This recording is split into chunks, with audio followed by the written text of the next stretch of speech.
Wanci Allah ngalatih diri dina bulan Ramadan geus taliwat. Mun umur dibere panjang kiwari tinggal perakna nyorang 11 bulan nu geus datang. Sing sumanget jeung ulah epes meer. Ingat pan aya Allah nu salawasna nang tayungan hirup urang. Dunya teu loba jiga batur tong hariwang jeung aral subaha. Mending lobakeun ibadah. Hirup di dunia mah kabeh ge moalilah. Keun jaga estu Allah bakal ngaganti ku kanikmatan nu taya bandinganana.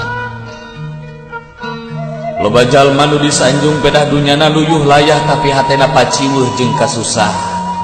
Ati pabelit jeung urusan duit. Hirup loba digogoreng jeung dina nyeri ku batur omat ulah dibales. Justru eta kasempetan keur nguji hate urang. Rada nyelekit kanu ati mah jamak karana ge jalma hirup wajar mun ngarasakeun kanyeri ati. Pan ngeunahna hate ku geus ngarasakeun agering, rek kumaha ngarasa ngeunahna hate lamun teu ngarasakeun peurihna hate.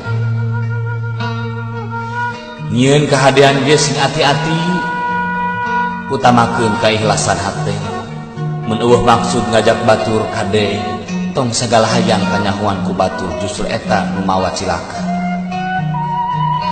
Gera deketan Allah ku jalan ibadah anu khusu.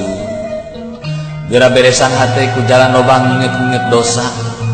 Gera lobakeun kahadian keur bekel jaga urang balik. Prak.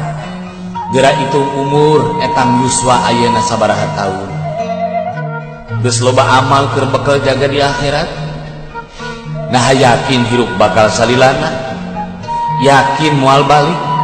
Ridho mun anak turunan urang kabeh digebruskeun ka neraka. Nah sanggup nyang hareupan panasna seuneun neraka. Rek iraha atuh eling lamun lain ayeuna urang keur hirup di alam dunya.